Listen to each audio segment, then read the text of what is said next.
বছরের শেষ দিনই বাকি আর নতুন দিনই বাকি, কারণ কাজকর্মের তো কোনো পরিবর্তন নেই। ওই সকাল সকাল উঠে প্রতিদিন রান্নাবান্না, সংসার সামলানো, ঘর দুয়ার ঝাড়া মোছা, বাচ্চা সামলানো, এই করতে করতে বছরের পর বছর চলে যায় মেয়েদের। তারপরেও ওই যে নতুনকে সবসময় স্বাগতম জানাতে হয়। আহামরি তেমন কোনো প্রিপারেশন নেই, বাসায় তেমন কোনো আয়োজনও নেই, মানে এরকম চিন্তাভাবনাই। যাই হোক, সকাল সকাল ঘুম থেকে উঠে পড়েছি। উঠে বেডটের ঝাড় দিয়ে সুন্দর করে গুছিয়ে নিলাম, কারণ রুমের ভিতর বেডটা আমার সবথেকে প্রিয়। আর একদম গোছগাছ না থাকলে ভালো লাগে না। সারাদিন যে কতবার ঝাড়টা দিয়ে আমি গুছিয়ে নেই, কারণ শ্রীমন যেহেতু ছোট, একটু পরপরই এলোমেলো করে। তো আজকে একদম ঝটপট সকালের খাবার তৈরি করব। আর বাইরে তো দেখলেনি কতটা কুয়াশা, অনেক শীত। তো ভাবলাম অনেক দিন গোলা রুটি করা হয় না, গোলা রুটির সাথে ডিম পোস্ট করে নেবো। আর চা তো থাকবেই, কারণ শীতের সকালে এক কাপ চা না খেলে আমার আবার চলেই না। আসলে পুরাতন বছরকে বিদায় দিয়ে নতুন বছরকে বরণ করা মানেই জীবন থেকে একটা বছর চলে যাওয়া। একটু ভালো করে ভাবতে গেলে খারাপই লাগে যে এত সুন্দর জীবন থেকে একটা বছর চলে গেল। যাই হোক, কিছুই করার নেই, সবসময় পুরাতনকে বিদায় দিয়ে নতুনকে স্বাগতম জানাতেই হয়। তো ভালো করে আমি ডোটা তৈরি করে নিলাম। এরকম একটু আঠালো টাইপের তৈরি করলে দেখা যায় গোলা রুটিটা একদম পাতলা করে তৈরি করা যায়। আমি যদিও অত ভালো পারি না, আমার মা খুব ভালো করে, মাঝে মধ্যে বাড়িতে তৈরি করে একদম কাগজের মতো পাতলা করে। চেষ্টা করি যতটুকু হয়। আগে তো বেশ করতাম। খিচুড়ি গোলা রুটি আমার সকালবেলার বলা যায় খুব প্রিয় একটা খাবার, কারণ ঝটপট বা খুব সহজে হয়ে যায়, এর জন্য মূলত। তো দুইটা সাইড সেকে এইভাবে তুলে নিচ্ছি। কত জিনিসপত্র প্রয়োজনে আমি এখন কিছু ব্যবহারও করতে পারতেছি না। ওই যেহেতু কার্টনের ভিতরে এখনও সব জিনিসপত্র আছে, হুটহাট করে তো আর বের করে নেওয়া যায় না, আর বের করতে চাচ্ছিও না। প্রয়োজনের বাইরে ছড়িয়ে ছিটিয়ে নিলে আবার যখন গোছাতে হবে অনেক কষ্ট হবে। তো গোলা রুটিগুলো করে এখন একটা একটা করে ডিম পোস্টগুলো করে নিচ্ছিলাম। বেশিরভাগ টাইম দেখা যায় ডিমের অমলেটই করা হয়, পোস্ট করা হয় না, খুব কম করা হয়। তো আজকে ভাবলাম ডিম পোস্টই করি। তো 3 জনের জন্য 3টা ডিম পোস্ট করে এই তো তুলে নিলাম। তো ভাবলাম যে চাটা পরে খাই, আগে খাবারটা খেয়ে নেই, কারণ পরে আবার চা ঠান্ডা হয়ে যাবে, শীতের দিন না। তো শ্রীমনের খাবার দিয়ে শ্রীমন সোনাকে বেশিরভাগ দিনই তো দেখা যায় সকাল সকাল উঠে একদম ভাতই করে নেই। আসলে যত ভালো খাবারই হোক প্রতিদিন তো আর ভালো লাগে না। আর সকাল সকাল এরকম রুটি পরোটা খেতে মাঝে মধ্যে মন্দ লাগে না, ভালোই লাগে। তো যাই হোক, খাবার দাবার তো কমপ্লিট করলাম। চা খেয়ে এখন কাজকর্মে লেগে পড়েছি। রুমটা ঝাড় দিয়ে নিয়েছি এর মাঝে। তো বেডটের ঝাড় দিয়ে সব কিছু একটু ভালো করে মুছে টুছে নেই। এত বেশি ধুলাবালি পড়ে, এখন শীতকাল না, এখন মনে হয় আরও বেশি, মানে পরিষ্কার করে রাখাই যায় না, এত প্রচণ্ড পরিমাণ মানে ধুলাবালি। সব কিছুর আগে হলো আমার ঘর বাড়ি পরিষ্কার করে ঝেড়ে মুছে সুন্দর করে সব গুছিয়ে রাখতে হবে, তারপর রান্নাবান্না বা অন্যান্য কাজকর্ম। তা না হলে একদম মন থেকেই শান্তি পায় না, ভালোই লাগে না। গত 2 দিন আগে একটা বেল নিয়ে আসা হয়েছিল। শীতকালে তো আর বেল ভালো লাগে না, মানে বেলের শরবত অত ভালো লাগে না। আর শ্রীমন সোনা এমনিতেই বেল খায় না। তো যাই হোক, নিয়ে আসতে যেহেতু, নষ্ট করে তো আর লাভ নেই। তো ভাবলাম এখন বেলের শরবত করে নেই। তো বেলটা ভাঙার পর দেখলাম, মানে দেখতে বেশ ভালোই ছিল, কিন্তু ভিতরটা একদম শক্ত ছিল, অত বেশি ভালো হবে না।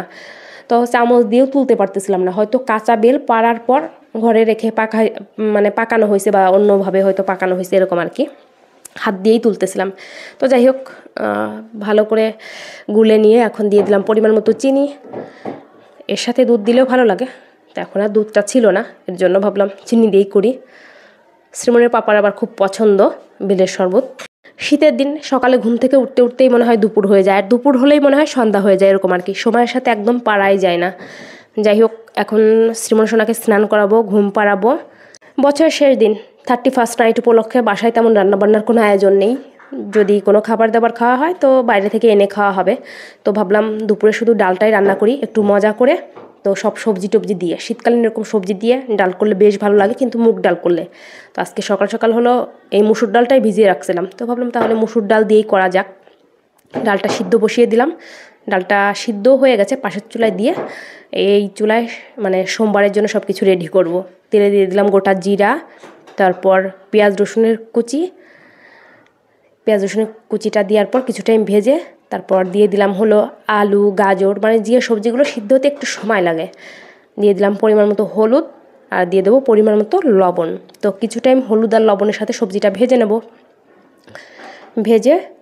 আর এইদিকে হলো আমি ডালটা মানে ভালো করে ম্যাশ করে একটু জল দিয়ে কয়েকটা কাঁচামরিচ দিয়ে দিলাম, ভালো করে জালটা ফুটতে থাক।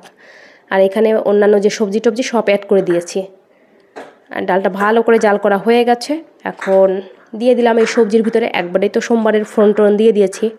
ব্যাস সব কিছু ভালো করে মিশিয়ে বেশ কিছু টাইম জাল করে নেবো, মানে সব সবজি সিদ্ধ করে নিতে হবে। তো ডাল রান্না কমপ্লিট। এরকম একটা ডাল হলে সাথে যে কোনো ভাজি হলে কিন্তু খেতে ভালো লাগে। তো শ্রীমনের পাপা বাসায় আসার আগে একটু ফোন করে বলেছিলাম বেগুন নিয়ে এসো, লেবু নিয়ে এসো। কারণ গত 2 দিন তো বেশ অনেক ঠান্ডা পড়তেছে।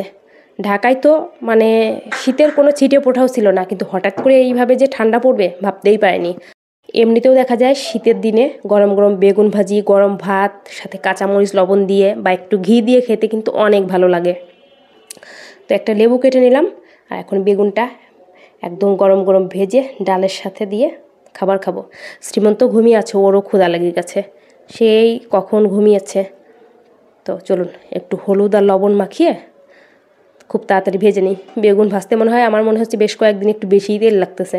এমনিতেও বেগুন ভাজতে অনেক তেল লাগে, তো কয়েকদিন একটু বেশিই মনে হচ্ছে যে বেশ অনেকটা তেল লাগতেছে, জানি না কেন।